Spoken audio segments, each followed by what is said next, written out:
Alam po ninyo, tayo po ay magpapatuloy sa ating pong usapin tungkol sa panalangin, through prayer. How the Bible teaches us to pray. Bakit po ba ito napaka-importante?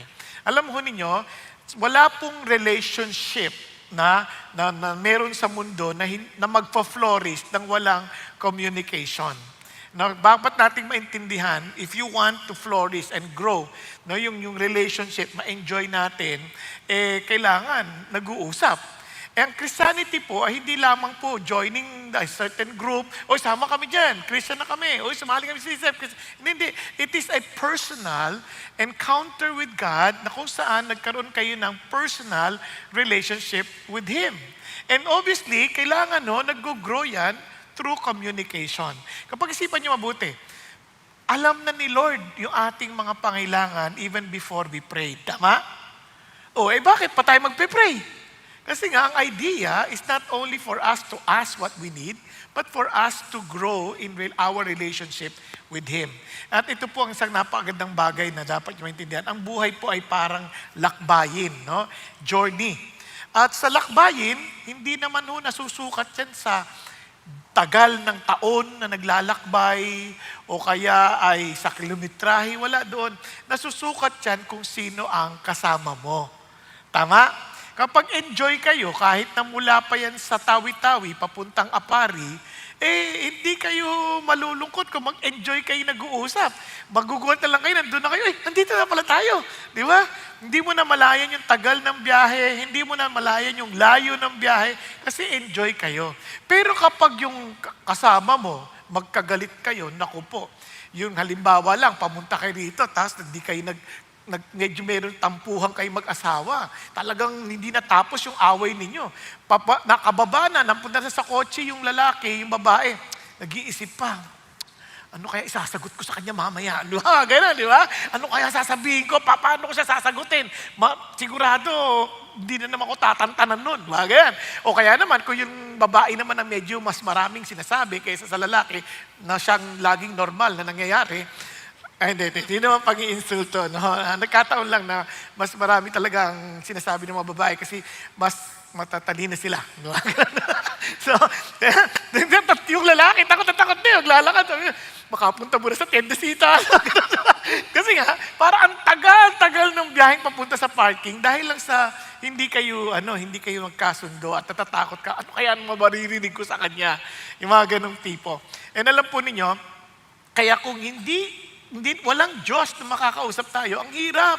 Sa dami nating pinagdadaanan, sa dami nating problemang pinagdadaanan, parang ang hirap nang wala kang kasama sa buhay. Amen? So, ganun din sa bagay ng Diyos. Kaya yung prayer na to, importante, hindi lang basta prayer, but true prayer. Kasi kaya nga tinuro sa atin, sa una pa man, si Pastor Peter at si Pastor Paul, sabi yan, yung true prayer is we are connecting with God. Kaya you recognize Him, you rely on Him, you realign your will to His will. Yun ang totoong koneksyon. Hindi yung para nagpe-pray ka, parang nasa ceiling lang yung prayer mo. Parang hindi kayo nagtatagpo, parang hindi ka kumukonekta. Walang kwenta yun. Sayang yung oras. Now, ang ganda man dito, every time we come to God, katulad ng diniinan naman last week ni Pastor Ricky at gayon din ni Pastor Leo, yung whenever you come to God, you are talagang entering into yung parang yung gano'n, namamangha ka sa Diyos, na you are amazed with His blessings, you are experiencing the wonderful promises of God, at gano'n din, nakikita mo yung everlasting character niya. Di ba? Ang sarap yung bang paglabas mo sa prayer, talagang wow! Naalala ko po, nung nandun po ako sa Korea, the first time I went there para mag-aral ng prayer, nakakwento ko na sa inyo, nakatabi ko yung pastor, kasi ang kanilang style, umaakyat sila sa bundok, tapos magpe-pray sa bundok. Naku po, nakakatawa. Yung prayer ganito, pag akyat ng bundok, sisigaw nila, Chuyon! Ganun. Siyempre, lumuhod siya Lumuhod din ako. Sabi ko, Chuyon! Sabi niya, ako naman, Panginoon! Parang totoo din, ha? Siyempre, parang pareho kayong pastor, Tapos pray siya, siyempre, Koreano yun, hindi ko maintindihan. Ako rin, nagtatagalog naman ako. Parang hindi niya rin maintindihan, di ba? Tapos eto na, mga 30 minutes to 40 minutes, biglang umulan. Ang lakas talaga, yung ulan na tuloy-tuloy yung buhos. Tapos siya tuloy lang, basang-basa na kami. Alam nyo, siya tuloy-tuloy ang panalangin, nakangiti, tapos mamaya iiyak, tapos kung ano-ano sinasabi sa Panginoon Diyos. Alam nyo ako, ang prayer ko, Lord, patigilin nyo na siya. Ang ginaw-ginaw na dito. Hindi ko na talaga kaya. Ganun ang sinisigaw ko sa Lord. Maawa na kayo, patigilin mo na siya. Alam mo, hindi ko talaga maintindihan. Tapos after ng mga 3 oras, 4 na oras sa panalangin, sasabihin mo sa'yo, oh, very happy. Naku, very happy ka dyan. Basang-basa na ako dito. Ang sakit-sakit na tuhod ko, parang nasa loob ko. Pero tataka ako, Lord, ano yung nakikita niya na hindi ko nakikita? So I was crying. Pagpasok sa kwarto, umiiyak ako dahil sa lamig. Tsaka naiiyak din ako dahil meron siyang nakikita na hindi ko nakikita. He was, in a sense, parang kumbaga sa sports, nakapasok siya sa zone. Na he was in the zone. Na kung saan parang nawala lahat ng bagay sa paligid. And he was just enjoying the awesomeness of God. Naintindihan po? Kasi sabi ko, wow, Lord, I want that experience. I want that, hindi lang yung experience. I want to really understand what it means to have that sense of awe of God. Di ba? Ang sarap po nun. And praise God that He allowed me to experience those. And in fact, it has become my practice in my prayers. No? Kaya naman, enjoy na enjoy ko sa buhay. Now, kaya naman, ito naman po, ang malungkot, bagamat tayo po ay binigyan ng ganyang privilege ng Diyos to be in His presence, to be welcome in His throne. Ganito po ang ating karanasan. Kilala niyo po si Isapo Muxika? Siya po ang chief ng Siksika tribe noon sa Canada. Ito po ay isang Indian. He was known as Crowfoot. Makikita niyo siya sa Toronto Museum. Crowfoot. Ano ba itong si Crowfoot na ito? During yung matinding violence ng Indian and the Ghanaian government, ito po siya yung pong chief na peaceful. At nagkataon po, nag-offer ang Canadian Railway Project na, kasi dadaan sa lupain niya eh. Kung po pwede, i-allow yung railroad na maitayo doon. Na may ang deal nila, you are free to use. Wherever you want to go, sasakay ka, libre. So, nung natapos na yung railroad, binigyan na siya ng parang palatandaan na pwede niya nang gamitin yon. Anywhere he wants to go or he wanted to go, libre siya. Alam nyo, lumipas ng ilang taon at nabuhay siya, ni minsan hindi niya ginamit yung libre niyang paglalakbay. Alam nyo, yan ay isang malungkot na katotohanan. Bagamat we are given the same privilege, hindi natin ginagamit. Kasabi nga ho ni F.B. Meyer, the greatest tragedy of life is not unanswered prayer. Hindi naman yun ang malungkot eh. Ang malungkot, the unoffered prayer. No? Parang ilan tayo huling nanalangin. For example, yung ating kalalagayan sa bansa, alam po ninyo yung sitwasyon natin, yun daw ating kalalagayan in terms of poverty. Mas mataas na lang tayo ng kaunti sa Laos. Konti na lang, Laos na rin tayo. Hindi ako nagbibiro. And Laos, sunod doon, Cambodia. Sabi ko, hindi na ito biro. Anong nangyayari sa amin? And ang maraming tao nagagalit. Kasi sabi nila, ang labo kasi ng mga pamahalaan na dumaan na sa atin. But the truth is this, God gave us the power to really move in this country because we are the salt and light of this world. And He gave us the opportunity to come to the throne of God and bring our issues to the Lord instead of complaining. Di ba? Pag-isipan niyo mabuti. Sabi ng Panginoon, the Lord is in control. That even the heart of a king, sabi niya, is like a channel of water. He can direct it to where He wants it to go. Isipin niyo, ganun yung ating binigay na privilege na we can lead the country with our prayers. Pero ano sabi ng Lord? First and foremost, sabi niya, pray for all men, especially kings, rulers, people in authority, that we may live a tranquil life. Di ba? Which is pleasing to the Lord. Pero kailan tayo talagang nanalangin para sa ating bayan? Pag-isipan niyo lang, yun, bayan pa lang.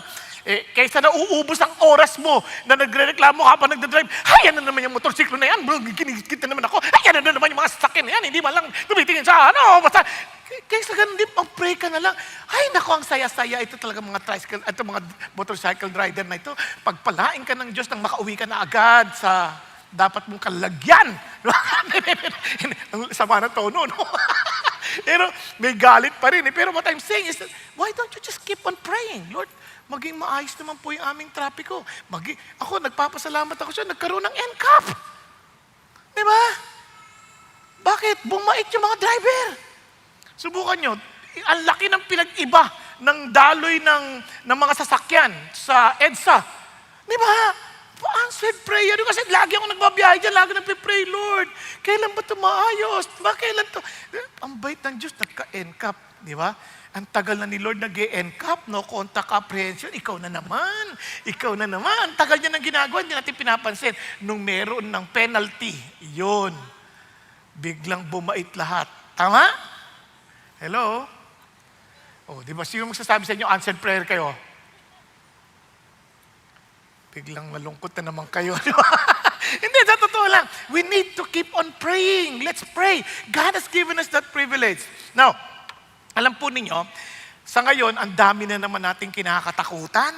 May gera, hindi mo alam kung tataas, bababa ang presyo. Ang dami nating kinakatakutan. Pero try akong alamin, ano ba kinakatakutan ng mga tao? Kayo po, ano ang kinakatakutan ninyo? Isa, fear of failure. Yung mabigo. Takot tayong mabigo. Takot tayong bumagsak sa exam kung kayo estudyante. Takot tayong bumagsak ang negosyo kung tayo negosyante. Takot tayong hindi tayo maka-cope up sa standard of living ng katauhan. Natatakot tayo hindi tayo makasabay. Di ba? Meron tayong mga kinatatakutan na mabigo sa buhay. Yung iba naman, natatakot silang mag-asawa. Diba? Natatakot sila mag-asawa. Natatakot sila na anong responsibilidad na kailangang haharapin. Yung iba naman, takot na hindi makapag-asawa. Napansin niyo po ba? Maraming ganun. Ilan dito mga dalaga at binata pa? Ayan. Ilan sa inyong takot na hindi makapag-asawa? Siyempre, walang aamin. Kaya eh. Di ba? Ako, hindi makapag-asawa? No way! Sa ganda ko ito! Ganyan, di ba? Pero sa totoo lang, paano kung maganda yan, pag 16 years old ka lang, okay lang, 17, 18, parang yan yung nagpe-pray yan, Lord, nung 16 pa lang, sweet 16, di ba? Lord, pag nag-asawa ko, gusto ko 6'1", no? Blondie ang buhok, Christian, committed, followers of Jesus, mga ganyan, di ba? Pagdating ng 18, wala pa nanliligaw, 20, wala pa, bago na yung standard niyan. Lord, kahit na 5'8", pwede na. Di ba?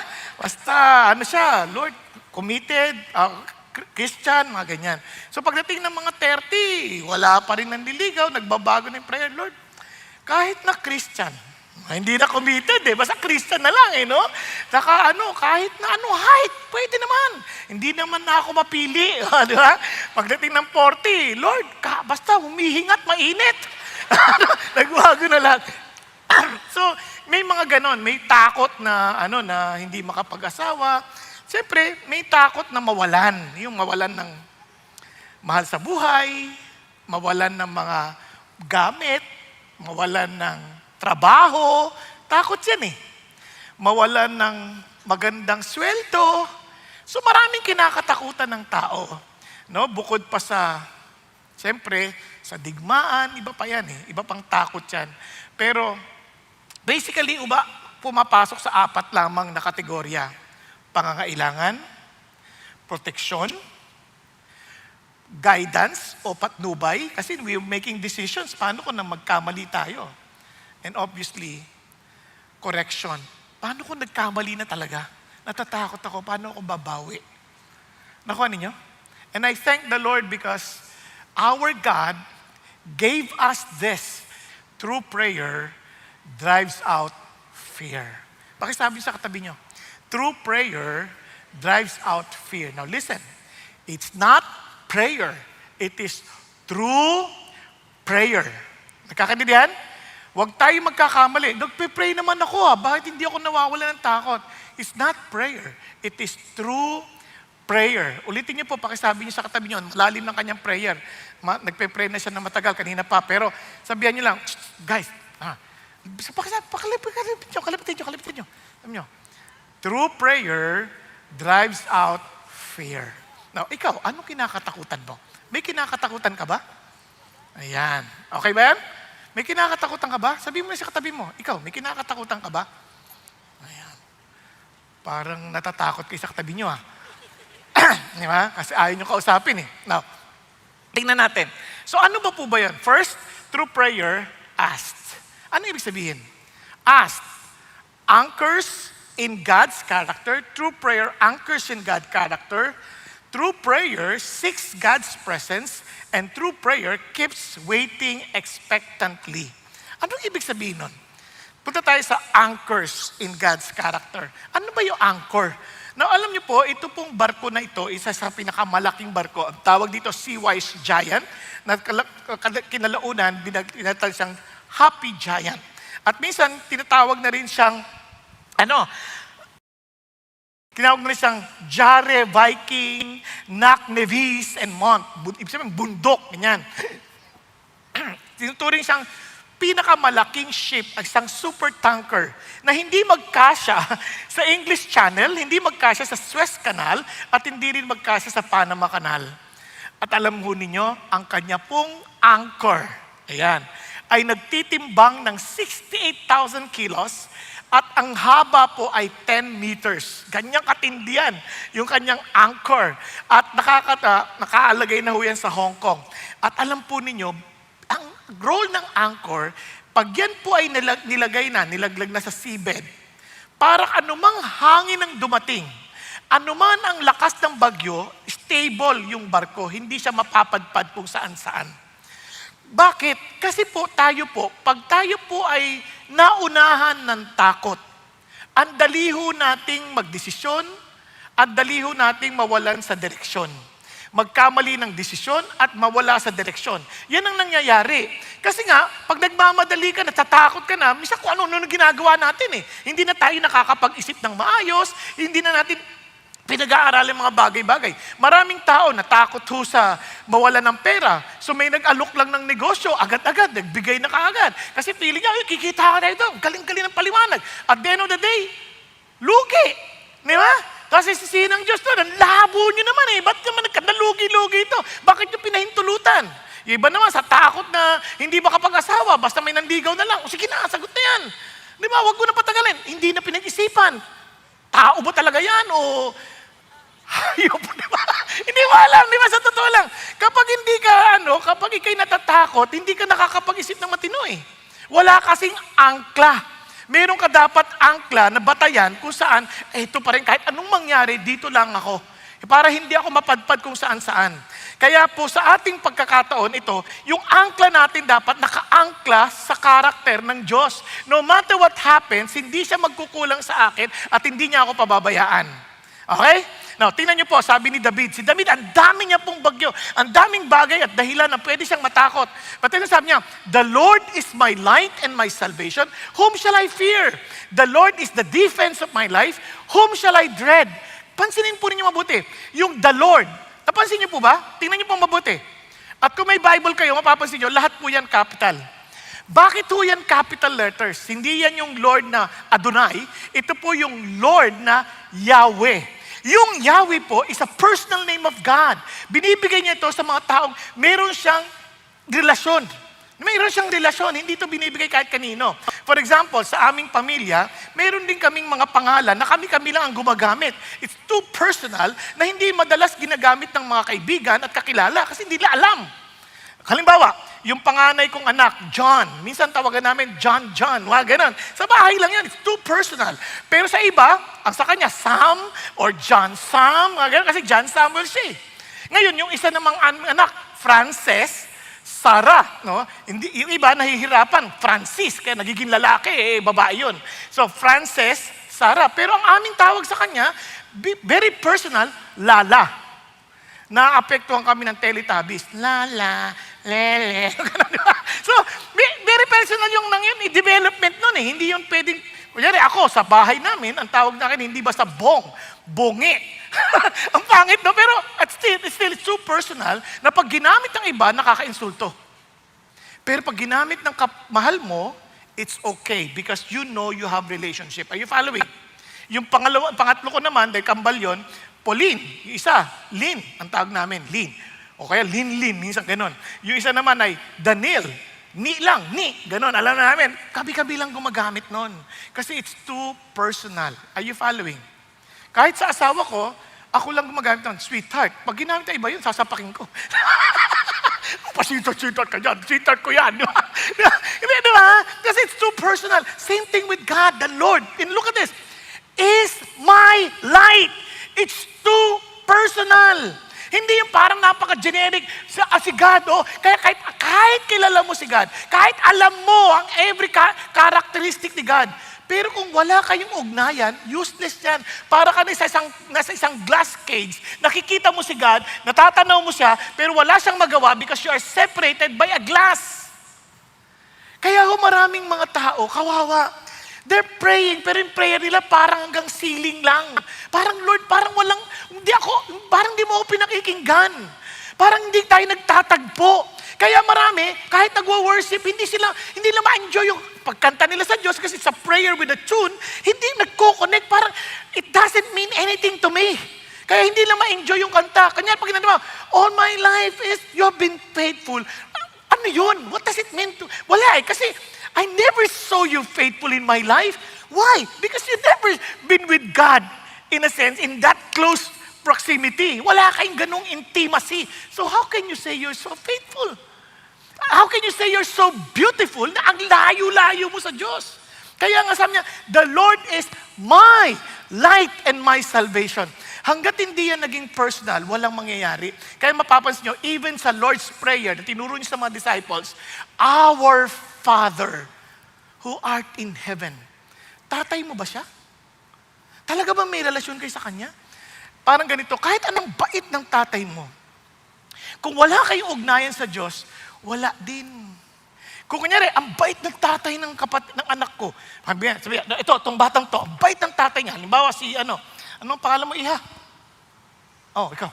Ha? Cheska. Ang bait ng tatay mo, titiyakin ko, si Albert, no?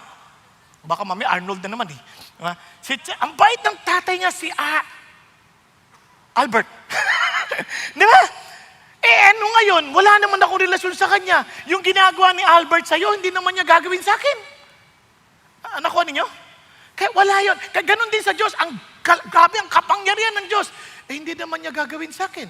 In fact, sabi nga ni Jesus, sabi nga ni God mismo, my hands are not too short to save you, but your sin made separation between you and me. Kaya hindi ko si God ganito, may ko yung personal na connection. Nakuha po.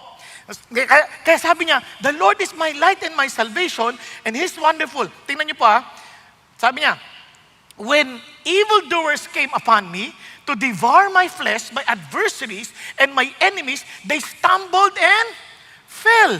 Though a host encamp against me, my heart will not fear. Though war arise against me, in spite of this, I shall be confident. Now, what am I trying to say? Ito pong prayer ni David, it speaks the reality of human life. Every day of our lives, we're facing a battle. Minsan, ang hanap natin, a home where we can be relaxed. Yung bang pagdating mo, pwede mo itas ang paa mo, pwede kang lumilata. Siyempre, iba sa inyo, at home dito, nakahilata na. Pero, hindi yun ang ibig sabihin. What I'm trying to say is this. Yung bang, sobrang minsan parang, gusto mo yung lugar na parang you can be yourself. Pero in reality, hindi yun ang buhay natin. Every day, para tayong nasa battlefield, na hindi ka pwedeng hindi alerto. Nakuha ninyo? Now, tingnan niyo po. Sino mga nanay dito? Nanay. Pansin niyo? Na kahit nasa service kayo, minsan iisipin niyo bukas, maghahanda pa ako ng damit ng asawa ko. Ano kayang almusal iluluto ko pa sa mga anak ko? Di ba? Pag-isipan niyo, di ba battle na yan? Pagpapasok pa sa opisina, ang hirap mag-grab. Ang hirap sumakay. Alam, mag-angkas ako. Nakuha ninyo, ang dami iniisip. Mga lalaki, ganun din.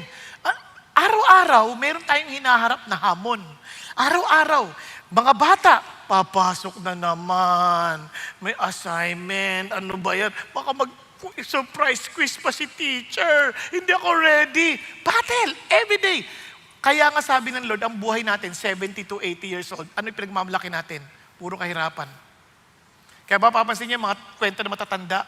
Kung alam mo lang yung buhay namin dati, napakahirap.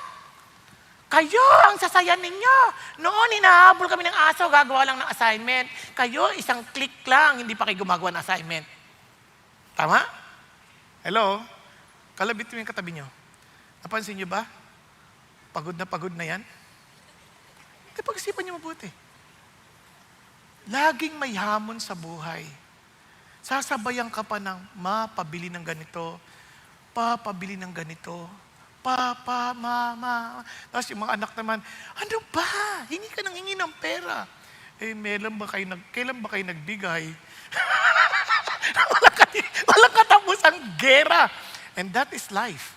Unless we see our situation as a battlefield, hindi tayo magiging alerto. Kaya marami sa atin, we are being caught in surprise. Kaya ano sabi ng Diyos? Tingnan niya, with all prayers and petition, pray at all times. In the Spirit, and with this in view, look at the words, be on the alert with all perseverance and petition for all the saints.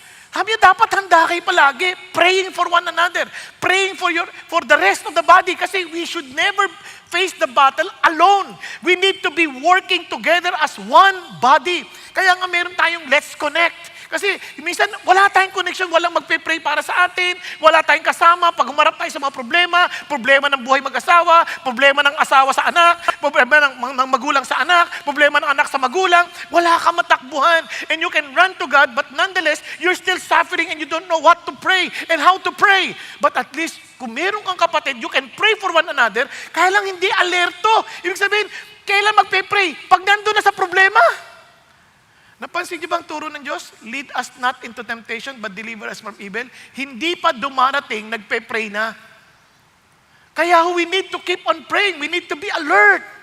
Hindi ho tayo parang nabibigla na lang, hey Lord, ganito na. Hindi, sabi ng Lord, no. You need to keep on praying. Why? Sabi ni Peter, be of sober spirit. Be on the alert. Your adversary, the devil, prowls around like a roaring lion, seeking someone to devour. Hindi ho natutulog ang demonyo, lagi naka-ready. Alam niyo style ng mga leon? Magro-roar yan, tatakutin yung prey, at nakaabang na yung mga lioness. Dahil sigurado tatakbo doon yung mga prey. Kasi dito yung tunog eh. And ganun ang ginagawa niya, you will bring fear to our hearts, then we will just run anywhere we want without knowing that Satan is readily prepared to devour us. It's very unfortunate. Pero anong sabi ng Panginoon Diyos? Anong gagawin natin? Always learn to pray. In fact, even Jesus warned us all. Sabi ganon, be on guard so that your hearts will not be weighted down with dissipation.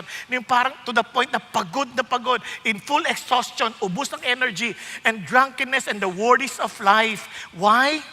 On that day will not come on you suddenly like a trap. Buong mundo, lahat ng katauhan, biglang parang punong-puno ng alalahanin sa buhay. At sabi nga, for it will come upon all those who dwell on the face of all the earth. Kaya hindi ka dapat mabigla. Pero anong dapat mong gawin? But keep on the alert at all times, praying that you may have strength to escape all these things that are about to take place and to stand before the Son of Man. Friends, hindi ko kayo tinatakot. But time is coming and don't be surprised. The situations are not getting better. But God wants us to be alert and prepared. Paano? By praying that we will have what? Strength to escape all these things. Hindi ho biro. Kaya ho, nagpapasalamat ako sa Diyos kasi when He taught us this, ang daming challenges, and sa awa ng Diyos, I saw how God answered our prayers. How the Lord protected my children. Ang daming mga magulang namumblema sa kanilang mga anak. Hindi na namalayan, ang bait-bait naman ng bata. Nung bata siya, Mommy, I love you, Mommy. Mommy, tapos ang sweet-sweet pa. Nung lumaki-laki na ng konti, naging demonyita. Mami, bruha na. Iba na ako magsakat, Mama, don't preach, I'm in love. Mama, don't. Nag-iba na ugali. Yung ang bait-bait. Kahit yung mga lalaki naman na nanligaw, ang bait ng asawa niya, tahimik. Diba? Kung kumain ng hinhin, hindi nakakaubos ng pagkain sa plato. Busog na ako. Ito yung lalaki totoo. Ito. Nung nag-asawa na, nag-iba rin. Hindi preparado. Nakataas pa yung paa. Tinanggal pa yung pustiso. Pakiabot ang pates. Nagulat. Anong nangyari? Ba't nagbago to? Di ba? Hindi preparado. Tapos pati yung kilay, wala na. Burado. Yung pala, pag hilamos, wala na pala. Di ba? Pag-isipan niyo mabuti. Those are realities of life na minsan pag hindi ka prepared, bagyo ng buhay, nagugulat ka. Kaya sabi ng Lord, tapos nawalan ka na ng energy. Lord, I'm down. I don't know anymore how to handle all these things. Why? Because we're not prepared. Kaya nga, when we are anchored in God's character, God has already forewarned us. Brothers and sisters, the Lord is telling us, be on the alert. You are in a battlefield. There is no time for any one of us to get relaxed. Keep on praying. Pakisabi mo sa tabi mo, huwag kang ma-relax. Mag-pray ka. Nakuha ninyo? Mag-pray ka. Kasi hindi biro ito. Hindi na, kaya magugulat kayo, ang mga bata ngayon, litong-lito na sa buhay. Kami, nung panahon namin, wala kaming problema. Babae, lalaki, maliwanag. Ngayon, ang dami na. May lalaki, may babae, may binabae, may lalaki. Hindi mo na maintindihan. Pati LGBTQIA+, ang daming letra. Hindi ko kayo tinitira. What I'm trying to say is this, confused na rin pati mga bata. Hindi nila alam. Kaya pati doktor, dati, pag sabi niya, congratulations, you have a boy. Ngayon, congratulations, you...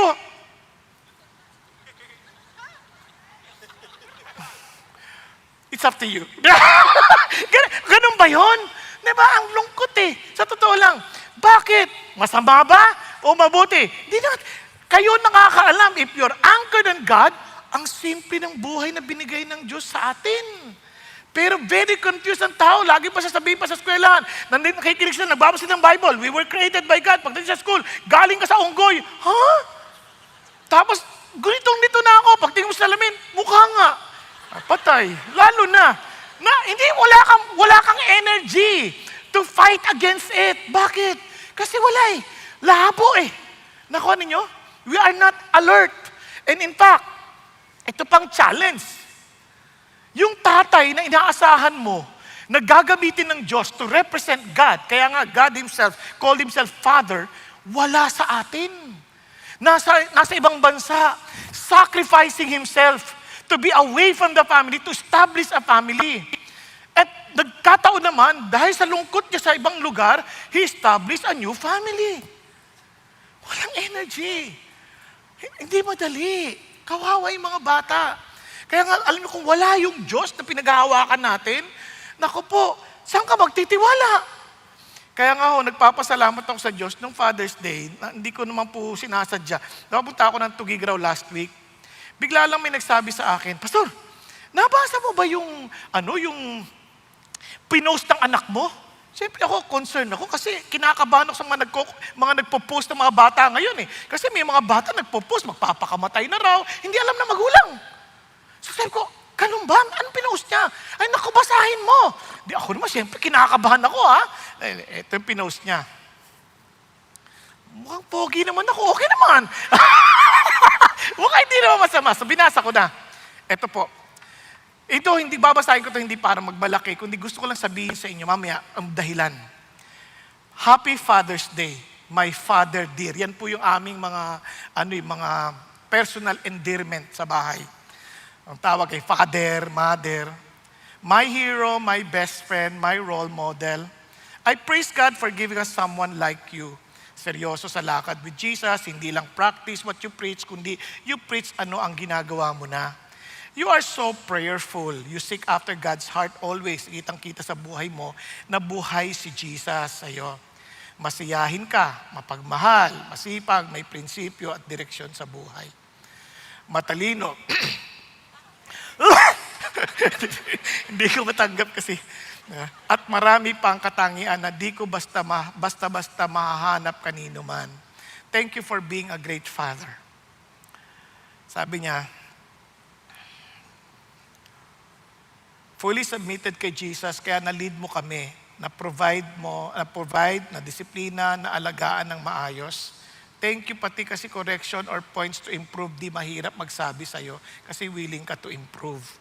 Thank you for making time for us always. Kaya kahit ngayon na may asawa na ako, you counsel me with wisdom from the Lord at nakikinig ka sa mga kwento ko lagi. Tapos pinapauwi mo pa ako pag may bago kang luto na gusto mong patikim sa amin. Hindi ka lang mabuting ama, kundi mabuting asawa kay mama. Kita ko na masaya si mama pag andyan ka. Not everyone gets the privilege of living in an harmonious home. Pero by God's grace, dahil pareho kayong lumalakad with the Lord, we get to live with two loving parents. Father dear, isa lang ang nakakainis sa'yo. Ang pogi. Wala yun. Nasuso kasi. Grabe talaga to. Magkaibigan naman tayo di ba? So hindi niya talaga sinabi yun. Patawarin ako ng Diyos. Hindi niya talaga sinabi.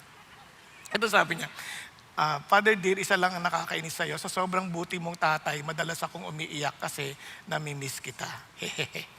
Thank you, Father dear, for being my hero. Hirap ang marami mag-grasp kaagad ang pagmamahal ni God as a Father dahil mas sama-sama nilang mga experiences sa kanilang earthly father. But I praise and thank God na dahil minamahal mo kami with God's overflowing love sa buhay mo, mas naging madali sa amin ma-in love kay Jesus.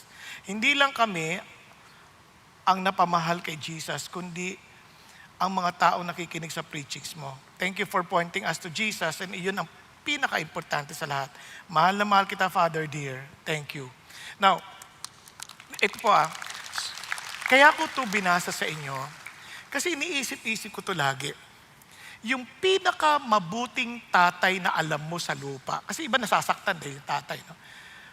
Demonyo yan in comparison to God, our Father. Makikita niyo sa Luke 11, verse 11 onwards. Walang sinabi.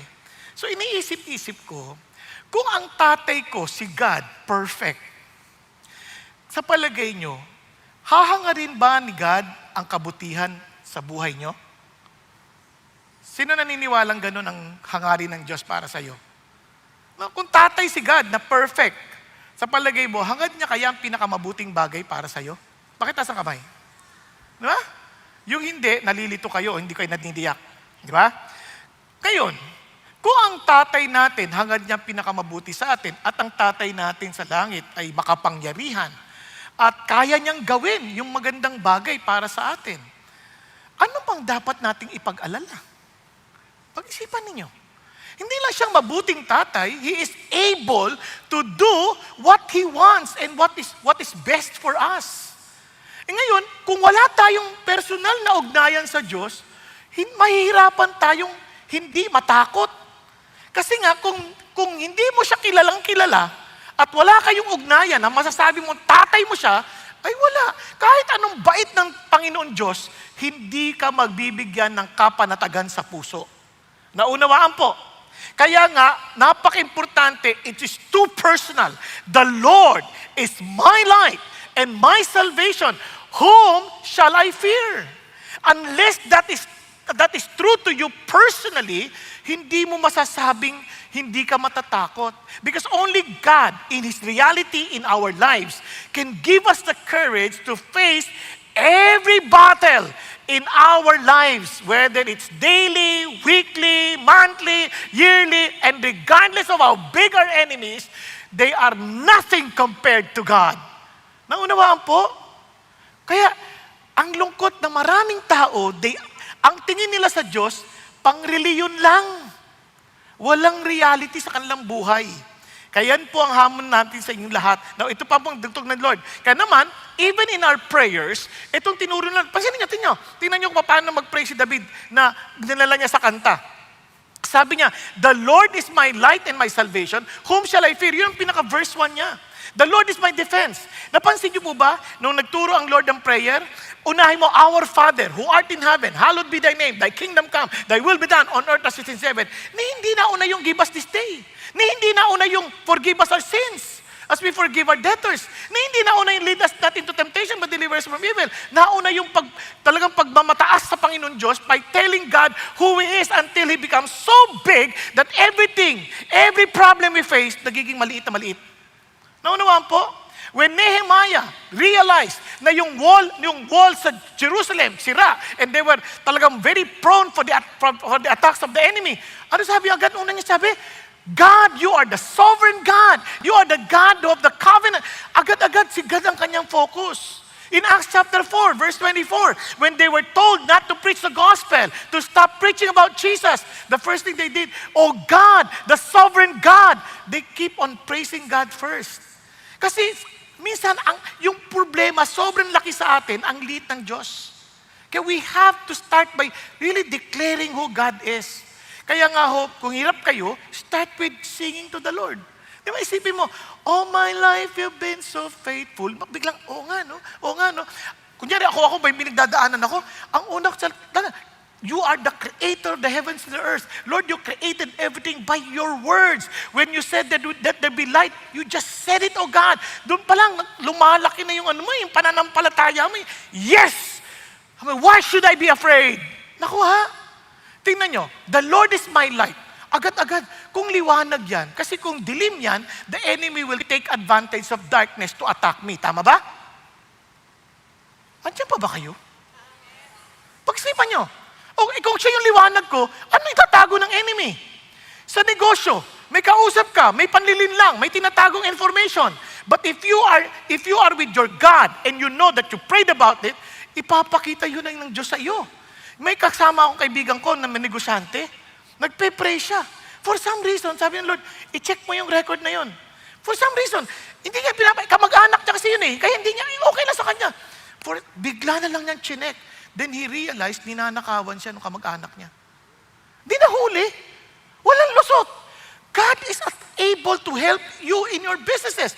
Even in the exam. Naalala ko when I took parang sumali ako sa isang paligsahan, sa eskwelahan nung bata ako, sumali ako sa paligsahan. Dahil nung time na yon, ako lang ang nagbibigay ng kahihiyan sa magulang ko. And this time that I became a Christian, sabi ko, Lord, I want to honor you. Therefore, I want to honor my parents. Tama ba? So I prayed, Lord, total lahat ng mga kapatid ko, nagdala naman ng medalya. Ito, tropeo. Pwede bang akin na to? I will prepare. So I prepared. I joined the competition. Nako, hindi ko masagutan yung problema. Sabi ko, problema to. Sabi ko, Lord, di ba sabi mo sa akin to honor my parents? And I want to honor you. So Lord, turuan mo naman ako. Biglang lumiwanag kung paano ko sosolvin yung problema. Ito pala yung susi. In 5 minutes, natapos ko yung problem. Ito na. Para siyang board exam na parang iintayin mo yung result after a week. Di sinosolve ngayon sa klase, sabi ng teacher ko, this problem is wrong. Sabi niya, it is unsolvable. Sabi niya, kaya palagay ko, it's a bonus question. Sabi ko, Ma'am, no, you're wrong. It can be solved. How? Solve it on the board. Sinolve ko sa board. Nagulat. Nung nagulat na lahat, alam ko na ako na yung panalo.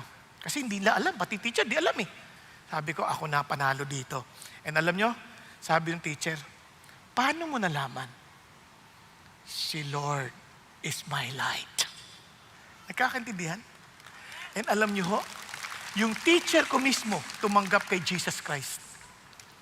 Dahil totoo si God. Kaya nga, anong pinoproblema mo? Lalaki, nanliligaw sa'yo. Laging magandang pinakikita. Gentleman. Pinagbubuksan ka ng pinto. Pinauupo ka. Pero pag napangasawa mo na walang upuan, walang pinto, tirahan ninyo. Kaya tanong, sino magpapakita sa inyan? Si God. Nagkakaintindihan? He is your light. And He is not just there to save you, He is the salvation. Nagkakaintindihan? Hello? Kaya hindi lang ito parang wow. It is so practical na alam mo, totoo itong mangyayari sa buhay natin. That's how we claim who God is. Naku ha? Kaya ito po, I'm telling you, patitingnan nyo si Jehoshaphat, nung nandyan ay Meonite, Jebusite, lahat ng mga termites, nandyan na kasama, they were to attack Jehoshaphat. Anong ginawa ni Jehoshaphat? Look at him. Instead of complaining about his enemies, anong ginawa niya? He said, "O Lord, the God of our fathers, are you not the God in the heavens?" He started praising and glorifying who God is. And are you not ruler over all the kingdoms of the nations? Power and might are in your hand so that no one can stand against you. Amazing. Tama si Andrew Murray. Sabi niya, we wonder why we don't have faith. The answer is, faith is confidence in the character of God. And we don't know what kind of God God is. We cannot have faith. Kaya tanong sa atin, do you really know the character of God? Do we really understand? Huwag kayo tayo magpaka-religious. Dami niyan. Daming religious. Pero walang ugnayan at reality ng Diyos sa kanilang mga buhay. Kaya walang pagbabago nangyayari. Kaya ang daming alam na verses, pero butangera. Di ba? Palingkera. Kung ano-anong mga mapapakita niyong mga ugaling hindi niyo maintindihan. Bakit? Dahil hindi talagang naging personal ang Diyos sa kanila. Naunawaan po, I don't want to be judgmental. I just want to tell us this. God is true. And if we know Him, for sure, whom shall we be afraid? Kaya tingnan niyo naman po, tingnan niyo naman si Paul. Ano sabi ni Paul? What then shall we say to these things? If God is for us, who is against us? Kilala mo si God? Sabi niya, but in all these things, we overwhelmingly conquer through Him who loved us. Pastor, nagkamali na ako nadapa na ako Naku, huwag ka mag-alala. Because I am convinced that neither death, nor life, nor angels, nor principalities, nor things present, nor things to come, nor powers, nor height, nor depth, nor any other created thing will be able to separate us from the love of God which is in Christ Jesus our Lord. Yan ba ang Diyos mo? Hello? Ba't parang tinatamad kayo?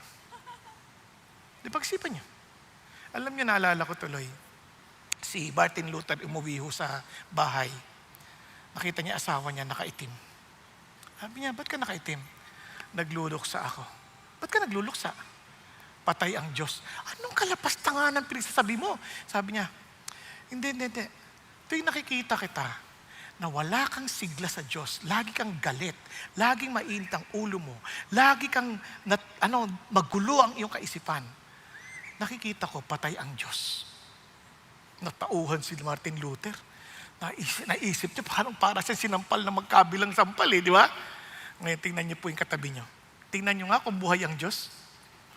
Sabi niya, mukhang patay na po ito, pastor. Tutulog lang yan. Pero, subukan niyo. Talaga bang buhay ang Diyos? Kayo pong mga nakakumot dyan. Buhay bang Diyos? Tingnan niyo yung katabi niyo. Buhay bang Diyos? Mag-isipan ninyo. Di ba? Hindi. Okay lang yung kasi malamig, no? Malamig. Okay lang.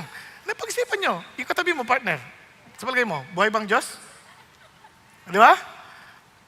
Pag-isipan niyo buti, alam niyo, doon mo palang maintindihan. Kaya ang Christian, masisigla, masaya, hindi tinatamad sa trabaho, kasi buhay ang Diyos They know their God so well. Amen?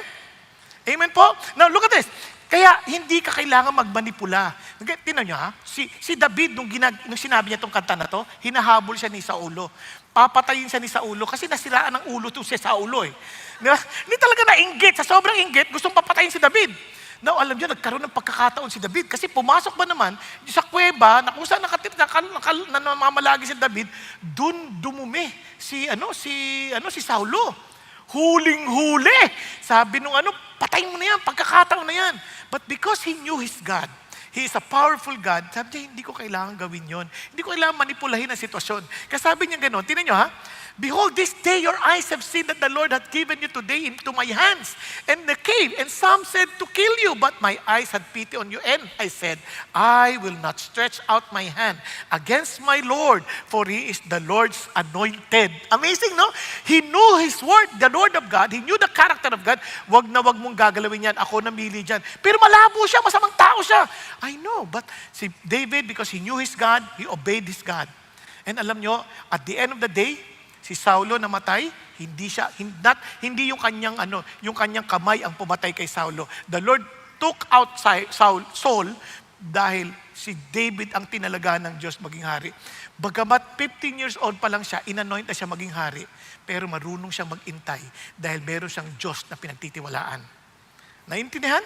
Kaya when God is our light, wala tayong dapat katakutan. Lalo na for us Christians. Why? Because Jesus is the light of the world, and he who follows him will not walk in the darkness, but will have the light of life. Kaya ang Christian, punong-puno ng liwanag sa buhay. Kaya you don't come to pray na mayroon kang tinatago sa Diyos kasi siya yung liwanag eh. At kung meron man, at least He can expose it before you at magbabago ka at ibibigay mo sa Diyos. Are you following?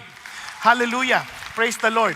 Now, sunod, we are to seek God's presence. Alam niyo, pag naglumalapit tayo sa Panginoon Diyos, ano pang ating hinahanap? Minsan, dami nating hinihingi. Minsan, yung hiningi pa natin, hindi pa natin alam kung yun talaga kailangan natin. Di ba?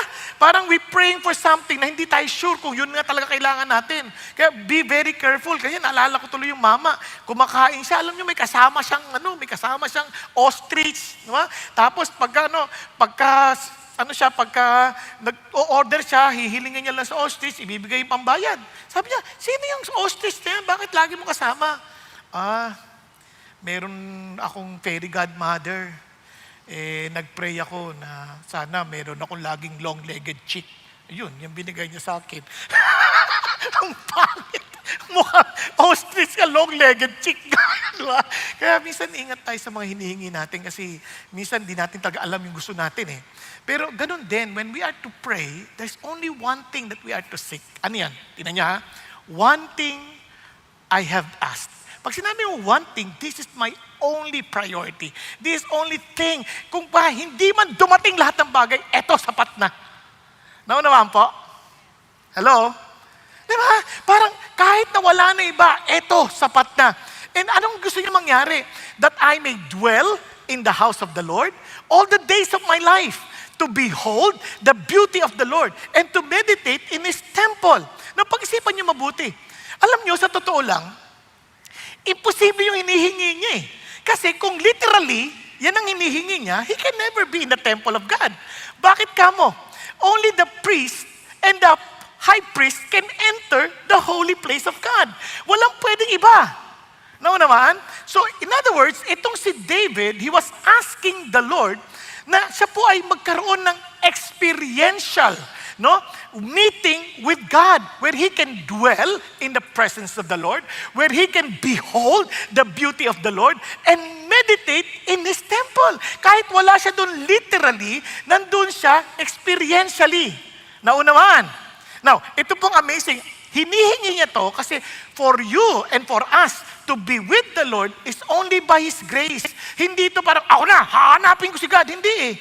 Unless God invites you, wala kang magagawa. Kahit sa Diyos, kahit sa Malacanang, even if you want to work there, even if you want to stay there, even if you feel you are protected in the Malacanang Palace, hindi ka basta papapasukin doon. Kaya it's only by the grace or the goodness of our President say, come, I'm inviting you. Ganon din sa Diyos. Kaya sabi ng Lord, tingnan how blessed is the one whom you choose and bring near to you, to dwell in your courts. We will be satisfied with the goodness of your house, your holy temple. Hindi ka basta-basta lalapit. It is God's invitation that you can come. Kaya alam niyo po ba tayo dito? Hindi pa kayo nagpapasalamat? Walang aksidente sa Diyos eh. Kung dinala ka rito, nagpadala sang Diyos ng someone to invite you kung hindi ka man interesado. But this is surprising. Hindi aksidente na pinadala ka ng Diyos kasi God is inviting you. Ganun pa man, this invitation can be rejected. Just like the invitation of the king when he had a feast. He invited all the people, his friends, and everyone was busy to come. Kaya sabi niya, sorry. So the Lord had to invite the people in the street. Bakit? Kasi nga, tinanggihan nila eh. Ganon din sa atin. God is inviting us to come and enjoy yung kanyang presence. Kasi in His presence, what? There is fullness of joy. Diba? Imagine, He will teach us the path of life, tuturuan niya tayo, paano talaga mabuhay, and then in your presence, fullness of joy, in your right hand, there are pleasures forever. Na gusto niyo maintindihan, ano ibig sabihin yung path of life na yan? Para maintindihan yung ginaguide tayo ng Panginoon Diyos. To many of us, gusto kahit sa buong mundo na to, and I pray that they would hear this. They want freedom, where they can go do anything they want. Yung bang walang pipigil sa kanila, walang master. Yun ang kanilang imagination of freedom. That's not freedom. That's wild living or loose living. Gusto niyo maintindihan? Sample. Yung aso, na walang amo, kahit saan nagpupunta, makikipag-sex kahit kaninong aso, wala siyang pakialam. Di ba? Kakain kahit saan niya gusto. Anong tawag dyan? Askal. Asong kalye. Walang kwenta yan. Parang ang dumi, ang pangit. Siyempre sa ibang lugar, matataba. Okay sila. Ibig sabihin, meron ding mga askal na mayayaman. Pero askal pa rin sila. Pero iba kung may amo ka. Yun ang buhay ng totoong isang mayamang aso. Mamamasyal sa mall, naka-stroller. Sosyal. Diba? Nakasapatos pa, may damit pa, pinag-groom pa, at hindi basta pinapaasawa kahit kanino. Minsan tinitiyak pa ng amo na champion line ang magiging mapapangasawa niya. Napansin niyo ba yun? Kaya pansin nyo kahit sa Christian, sabi niya, ayan ba yung may Diyos kayo? Pobre naman kayo, hindi kayo pwede mag-asawa kahit kanino. Pinipili ng tatay ko ang mapapangasawa namin nang hindi kami napupunta kung kaninong aso dyan. Di ba? Kaya, sino mas magandang buhay? Samantalang yung aso na bihis na pagupitan ang kanyang loyalty sa kanyang amo, papasayahin ang kanyang amo, pag ganyan-ganyan pa siya, tinrain siya, masakit siya, pero yung mga askal, wala, pero siya gaganon-ganon sa amo, tapos didilad-dilaan pa yung amo, di ba? Ang sa yung amo naman, ang kit-kit ng aso na ito. Tinatabi pa sa higaan. Kaya pati yung amo, amoy aso. Pero ganun yung buhay ng may kang among mabait na nagmamahal sa iyo. And that is exactly the presence in the fullness of God. There's a fullness of joy in the presence of God. And in your right hand, there are pleasures forevermore. Parang mag-boyfriend na wow, magkahawak kamay, nag-e-enjoy ang bawat. Wow. Yan ang picture ng in the presence of God. Ayaw mo niyang ganyang buhay? Di ba? Kaya iniisip ko nga, ano kaya buhay ko noon? Tinanong ng asawa ko dati, paano kaya kung di tayo Christian? Palagay ko, nakakulong na ako. Ay, bakit naman? Napatay na kita. Kasi walang yung tao ko eh. Baka sarili akong tao eh. Di ba? Hindi pa ako mabuting tao eh. Pero dahil sa Diyos, natuto kong magmahal. Dahil ang Diyos, sobrang magmahal. Naunawaan po? Kaya, balik tayo dito. Kasi sabi ni James Gordon, tinan nyo, ang ganda-ganda. It is recognizing the actual presence of God that we find prayer no longer a chore, but a supreme delight. Yung hindi ka na tinatamad, yung sa panalangin mong may tono, hindi ka tinatamad kantahan ng Diyos. Yung sa pananalangin, hindi ka tinatamad. Sa pag nag-gather tayo together to worship God, hindi ka tinatamad. Sobrang saya ka. Bakit? Because you understand the very presence of God. To many, those who are even calling themselves Christian, tamad na tamad. Minsan sabihin pa, anak, mag-worship na tayo. Antok pa ako eh. Kinis naman. Doon ka na matulog. Dito na nga natulog, di ba? Nakuha ninyo? Pero hindi kasi nila naintindihan ng relationship sa Diyos eh. Pero kung talagang naintindihan mo yung relationship sa Diyos, wow, parang hindi mo masukat. Lord, yung joy. In fact, itong nakaka-amaze, sometimes hindi nagbabago yung sitwasyon. But the mere presence of God, biglang parang sinagot na lahat ng panalangin mo.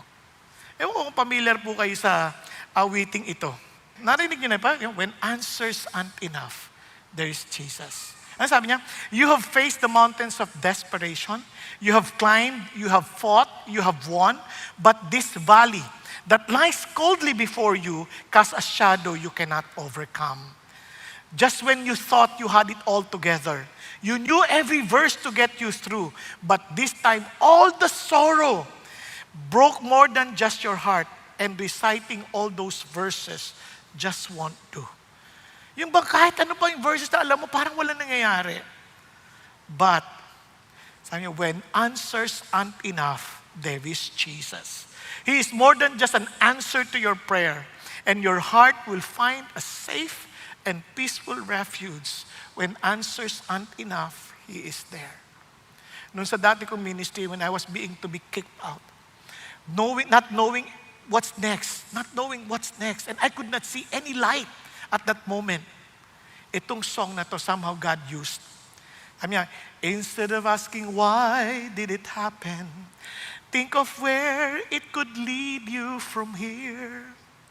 And as your pain is slowly easing, you will find a greater reason to live your life triumphant through the tears. When answers aren't enough, there is Jesus. He is more than just an answer to your prayer. And your heart will find a safe and peaceful refuge. When answers aren't enough, He's there. Di ba? Parang, wow, Lord, dito pa lang. Kaya na-comfort po ako. And alam mo, sinabi lang ng Diyos sa akin, simple-simple, tanggal ka na. Tanggal na ako, yes. But I will expand your borders. And hindi ko po mahubos, masukat how the Lord expanded the borders of my ministry. Kasi umabot na po sa iba't ibang lugar. At nagulat po ako na minsan, nandun pa nga kami sa Toronto ng misis, sa airport. Hindi kami makabili ng pagkain dahil sa mahal. Bigla na lang may lumapit. Pastor Bong? Opo. Sabi niya, how did you know me? Sabi niya, I'm watching your video. Talaga?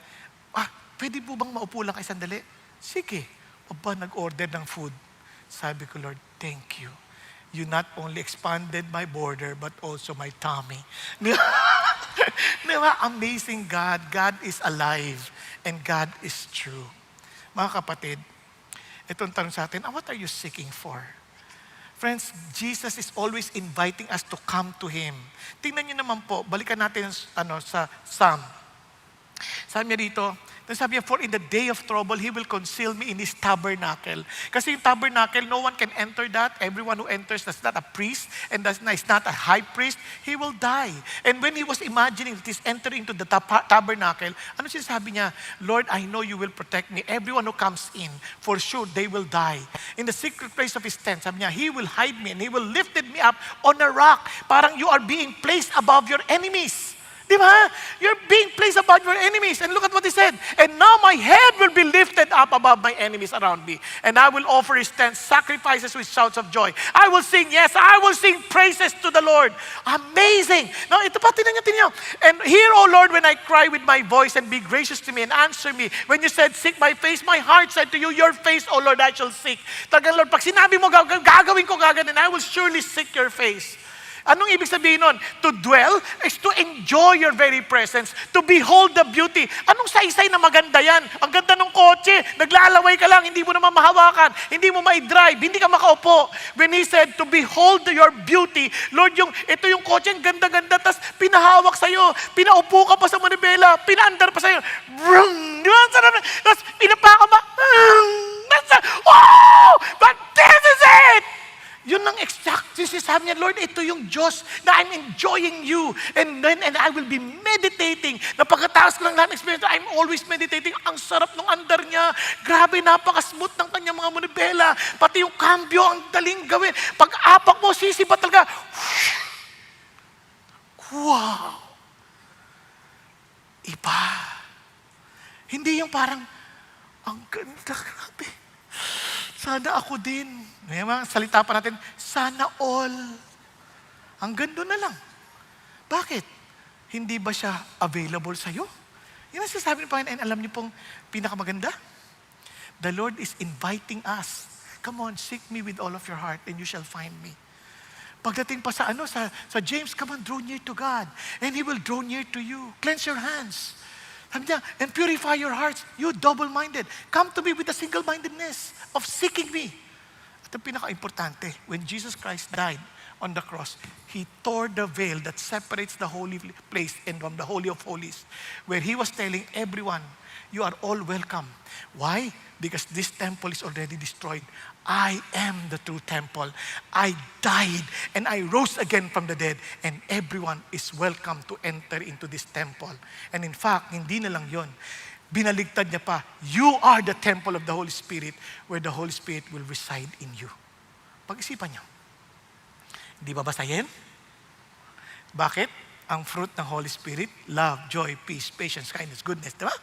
Now, biglang totoong-totoo sa'yo. Ano pang kakatakutan mo? Kaya intimacy is God's invitation. Integrity, our whole being is our response. Intimacy is God's invitation. Obedience is our response. Amazing God. Kaya mga kapatid, ano pang ating kakatakutan? Wala na.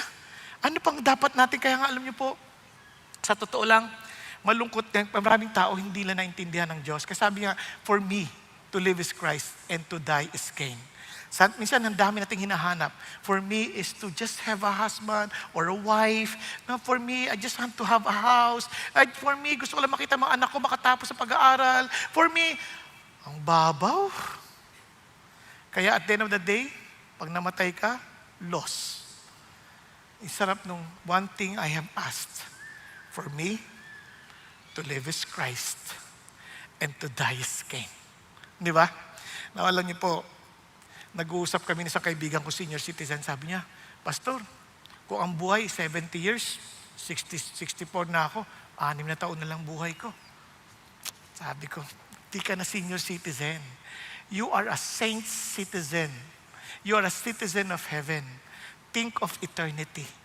Huwag yung sasayangin ang buhay mo na parang, tanda na ako, hintay na ako mamatay. Di totoo yan. Ano ka ba? Bilang ka ng bilang ng taon. You're for eternity. Kaya iba, nawala na yung mission. Kung mamatanda na, pag may pera, yun, pa-cruise-cruise na lang. Wala, sinasayang oras nila pa-cruise-cruise. May mission ka. Yung pag wala ka ng pera, yun, sign of the cruise. Ganun lang. Wala pera eh. O kaya, panood-nood na lang ng K-drama, ubusin ang oras sa K-drama, binge watching, o kaya naman, palaro-laro na ng slot machine, o kaya nung tinatawag ng solitaire. Wag. Hanggat may buhay ka, ikay may halaga. No? Bakit? Kasama mo si God. Because for us to live is Christ, to die is gain. Can you imagine ano natanggap natin kay Jesus? You have a new beginning. You have a new life. Diba? All your sins are forgiven. You overcame death, kaya hindi ka mamamatay. You will just transfer residence. You have eternal life, a glorious future, and we will reign with Jesus. Yan ang bigay ng Diyos sa atin. Kaya tatamad-tamad tayo. Wag! Hindi ka na senior citizen. Kung senior citizen ka ngayon, you are a saint citizen.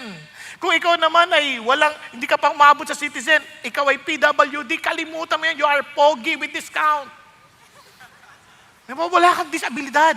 Focus on the beauty of our God. Yun ang sinasabi niya. You focus on God. Kaya sabi ni Dave, kaya iba tinatamad mag-worship sa Diyos? I can safely say, on the authority of all that is revealed in the Word of God, that any man or woman on this earth who is bored and turned off by worship is not ready for heaven. Pag-isipan nyo, tinatamad ka, kinakatamad ang bagay ng Diyos, baka hindi ka talaga handa sa langit. Kasi sa langit, we will be worshiping Jesus. Worthy is the Lamb who is, di ba? Who died and resurrected. Diba? Amazing. Kaya alam nyo kagad walang connection kasi walang joy. Pero ang nasa Panginoon, mayroong joy na nag-overflow. And finally, we keep waiting expectantly. Because true prayer keeps us waiting expectantly. Umaasa tayo. Kasi there are moments na tuwalang-tuwala ka sa Lord. Pero Lord, parang wala nangyayari. Kaganon din si David. Sabi niya, Lord, do not hide your face from me. Do not turn your servant away in anger. You've been my help. Do not abandon me or forsake me, O God, my salvation. Sabi niya ganon, for my father and my mother have forsaken me, but the Lord will take me up. Sabi niya, Lord, wag mo naman ako iwan, oh. Kasi nga, parang feeling niya, Lord, ang tagal na ata, pero He had to wait. He had to wait. Bakit? Tingnan niyo pong mabuti, ha? If you are, kaya marami tayong natatakot kasi ang dami nating gusto. So many things, hindi one thing. Ang problema, yung mga many things na yun, those are temporal. Hindi siya permanent. Kaya if you are desiring to make yourself joyful with something temporary, isipin niyo naman effect, mawawala sila. Even your parents, mauuna pa minsan. Di ba, iiwanan ka, na iniisip mo, ito na yung buhay ko, ito na yung asawa, mawawala. Anak, iba pa nga, nakakaawa. Yung mga magulang, inaasahan lang, itong anak ko, tali-talino, ito, maghahango sa amin sa kahirapan. Namatay! Nasagasaan. Ano pa nga? Kasi lahat ng yan, iiwan lang din tayo niyan. They are not permanent. Only God will never leave us because He alone is eternal. Diba? Kaya nga, one thing na talagang makakaalis ng takot ko, yung Diyos ko kasama ko. Kaya lang minsan, ba't parang wala ka, Lord? Bakit hindi mo ako Kaya wag mo akong iwan. I can confidently say to you, Lord, please don't leave me alone. At ano pa sabi niya ng Lord? Tingnan nyo. Sabi ng Lord, huwag ka mag-alala. Can a woman forget nursing child and no compassion on the sons of her womb? Now I'm telling you this, even this may forget, but I will not forget you. Behold, I have inscribed you on the palms of my hands. Your walls are continually before me. Nursing mother, makakalimot? Napaka-imposible. Sino dito mga nanay na naging nursing mother? Nakita ko yan sa asawa ko. Yung una naming anak, nasa mall kami. Uwi na tayo, bakit? Gutom na si John. Paano mo nalaman? Masakit na eh. Alam niya. Kasi pag nursing mother, mayroong sign na gutom na yung bata. Ako hindi ko alam, hindi ako makarelate. Siyempre, hindi naman ako nakaranas ng ganun, no? Pero yung asawa ko, kaya alam, nung narinig ko, narinig ko sa kanya, how can a nursing mother forget her daughter or her son? It's so impossible. But sabi, Lord, it is still possible. But even if they forget, I won't forget. Amazing God, di ba? Ang sarap. Parang, wow, thank you, Lord. Kaya tuloy tayo. Sabi niya, kaya naman, while waiting, Lord, teach me your way. Lead me in a level path because of my faults. Yung bang, bigay mo kami ng patas na laban. Do not deliver me over to the desire of my adversaries. For false witnesses have risen against me. For such as breathe out violence. Lord, sobrang dami nila. But Lord, I would have despaired unless I had believed that I would see the goodness of the Lord. Hindi pag namatay ako, in the land of the living. Habang buhay ako. Kaya wait for the Lord.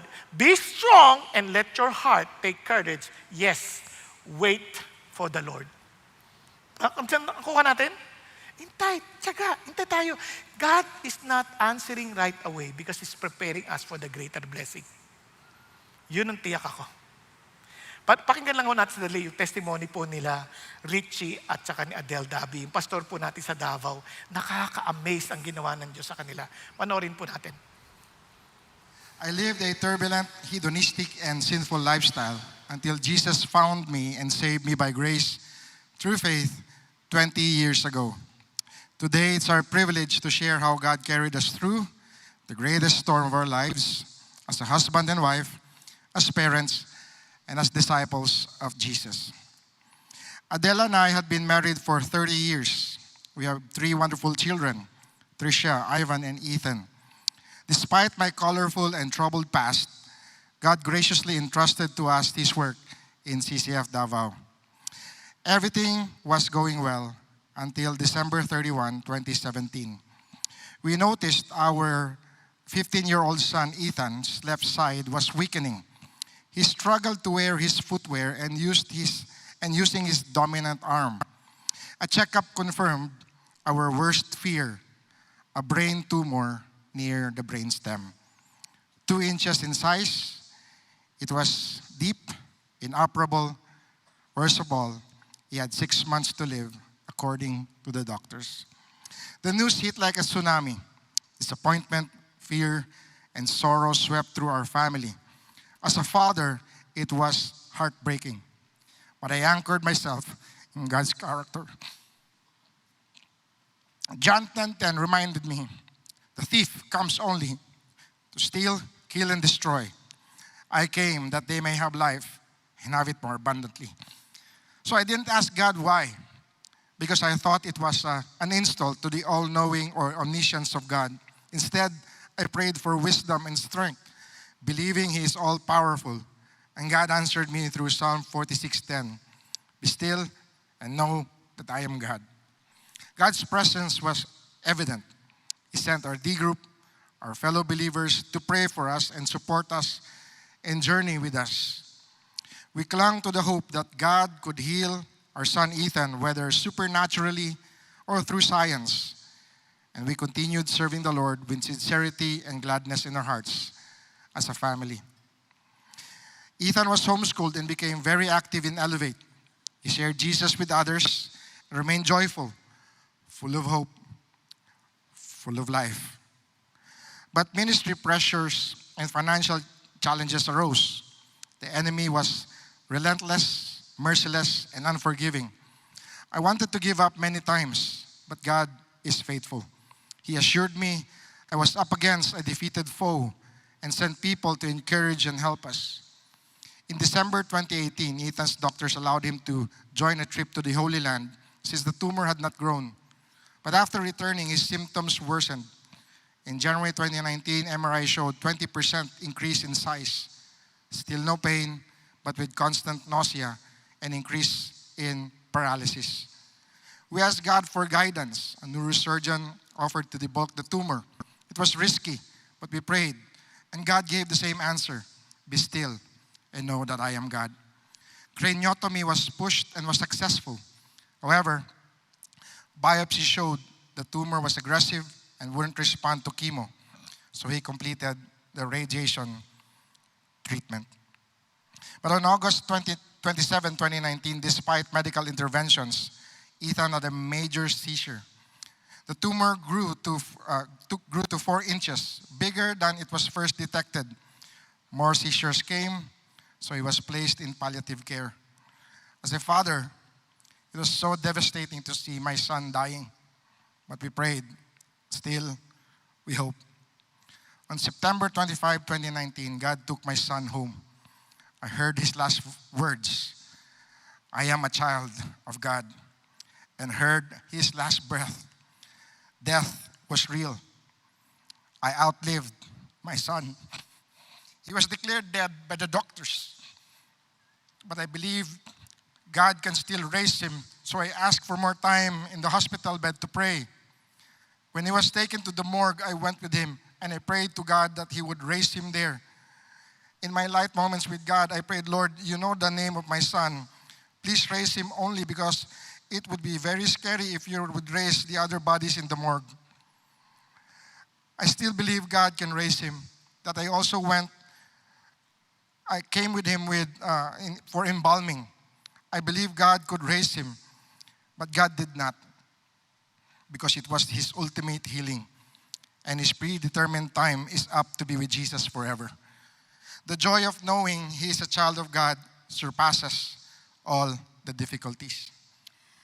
9 months after surgery, our precious Ethan passed away. As a mother, the grief was crushing, but God did not leave me unprepared. 9 months before Ethan's passing, he spoke clearly to me through Isaiah 12. Behold, God is my salvation. I will trust and not be afraid. The Lord God is my strength and song. These words carry me through. In my deepest sorrow, he comforted me. He removed the condemnation. He gave me strength when I have none. He was my song when I could only weep. He met me through his word, his very presence, before, during, and after the storm. Today, we continue to serve not because of our strength or courage in pain, but because of God's faithfulness. Our story is a monument to his grace. God proves he is not passive. He walked with us through the valley of the shadow of death. He worked all things together for good, for his purpose and glory. During the wake, many came to condole. I conducted my own son's funeral service. It was difficult because I have dreamed of officiating his wedding. But I wanted to glorify God even in his death. I wanted to preach the gospel. One night, by God's divine appointment, then President Duterte visited the wake randomly. The Holy Spirit prompted me to share Jesus with him personally. I obeyed. It was my greatest privilege because it was a golden opportunity, I think, and I believe only once, and it caused my son's death. I understand now what Paul meant in Philippians chapter 1, verse 12. My circumstances have turned out for the greater progress of the gospel. Ethan's wake became an evangelistic moment. I believe many heard about Jesus, including the president. We miss my son, or we miss our son daily, but we have peace knowing he is with Jesus forever, and soon we will meet him in heaven. if you're a father or a parent, please love your children. Point them to Jesus. Because it's not the number of years we live that matters. It's how we live them for Jesus that truly counts. Philippians chapter 4, verse 4 says, "Rejoice in the Lord always." Again, I say rejoice. We are Richie. And Adele Dabi. We are crucified with Christ. No longer us lives, but Christ who lives in us. And the life we live by faith, by the Son of God. To God be the glory. Amen. Praise God. Alam mo, minsan, parang kahit na hindi mo maintindihan yung mga aganapan, isang bagay na tiyak ako, that our God knows everything what He's doing. Nalala ko lang pag-exam, di ba? Minsan yung blue book na lang, iiwan. O lahat, wala na. And one time, sabi ng teacher, okay, wala na magtatanong, wala na lahat, wala na. Hindi ko na-entertain kahit ano. Sabi niya, basta answer the question. Sabi nung estudyante, what if I cannot understand the question? Sagot niya, and minsan ganun din tayo sa Diyos. Be still and know that I am God.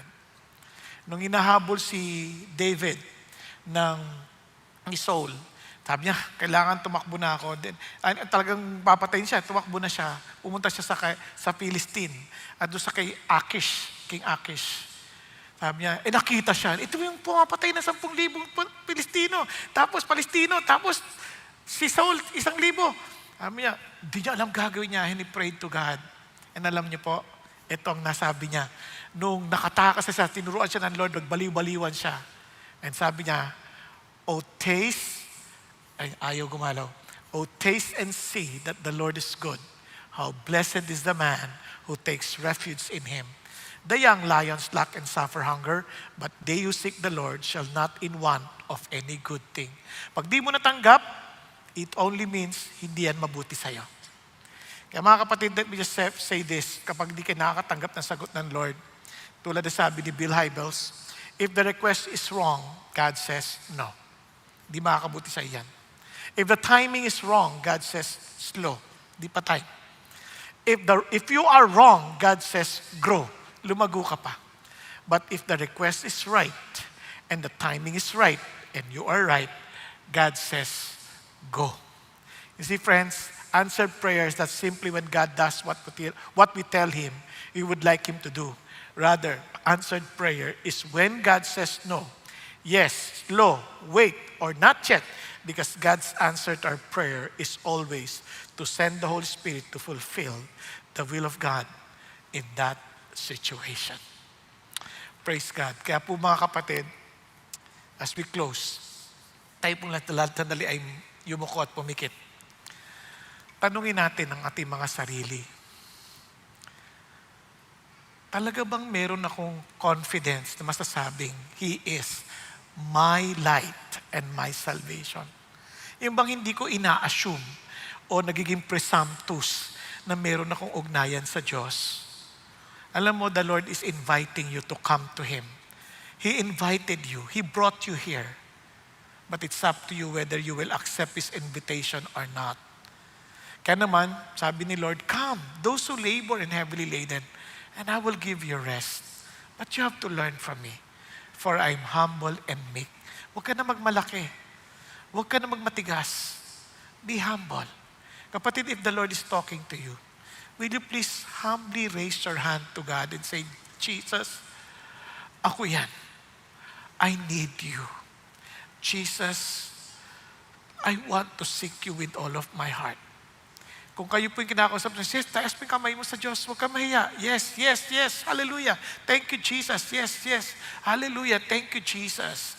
Thank you, Lord. Sa mga nagtaas ng kamay sa mga Panginoong Yesus, tinatanggap ko ang imbitasyon ninyo. Tinatanggap ko kayo bilang aking Panginoon na tagapagligtas. Na masasabi kong, you are my Lord. You are my light. You are my salvation.